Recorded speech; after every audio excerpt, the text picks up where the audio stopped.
దారులు మూసుకునే కొద్దీ నీ రోషం పెరిగిద్ది, నీ ఫోర్స్ పెరిగిద్ది. దేవునితో నీకున్న అనుబంధం లోతుగా ఎదిలిపోతావు. నువ్వు నకిలీ అనుకో, అగ్ని పరీక్ష ఎదురుగానే నీ రంగు బయటపడిద్ది. కాబట్టి అలా ఉండొద్దు. అభ్యంతరం ఎదురైద్దని ముందే చెప్తున్నాను, నేను ఆల్రెడీ చెప్పే ఉన్నాను. కానీ అయ్యే కొద్దీ విశ్వాసంలో వృద్ధి పొందాలే కానీ దిగజారకూడదు. ఇది గుర్తుపెట్టుకోండి. దేవునికి స్తోత్రం. అన్ని దారులు మూసేసినట్టుగా కనపడతాయి. దేవుని యందు విశ్వాసం ఉంచారు షద్రకు, మేషకు, అబేద్నెగోలు. విశ్వాసాన్ని గురించి మాట్లాడినప్పుడు ఒకంత మండుతున్న అగ్నిగుండం 7 అంతలు ఎక్కువ చేయండి అన్నాడు నెబుకద్నెజరు. అరే, అంతకుముందే నయ్యరా ఒకంత, ఇప్పుడు 7 అంతలు ఎక్కువైంది, అనవసరంగా మనం పెద్ద పెద్ద మాటలు మాట్లాడాం, రాజుతో పెట్టుకున్నాం అని భయపడలా.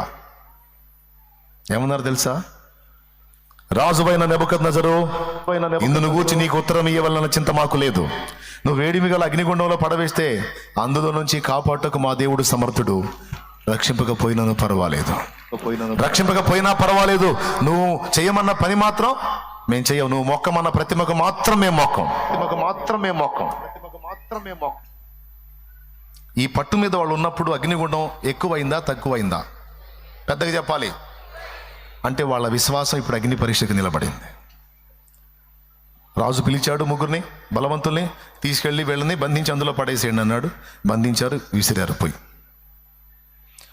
ఆ అగ్ని ఎంత తీవ్రంగా ఉందంటే విసిరినోళ్ళు 3 చచ్చిపోయారు. కానీ విసరబడ్డోళ్ళు అగ్నిగుండంలో తిరుగుతాం, వాళ్ళతో పాటు ఇంకొక వ్యక్తి ఉంటాం.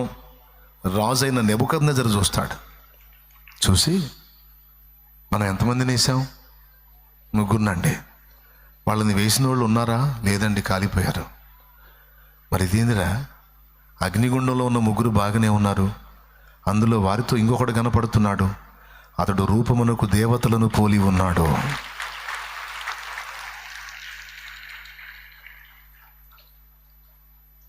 అగ్నిగుండం రేజ్ అవ్వకుండా ఆపడో. ఒక మాట ఫైనల్గా, నీ విశ్వాసాన్ని బట్టి అగ్నిగుండం రేజ్ అవ్వకుండా దేవుడు ఆపాడు అనుకో.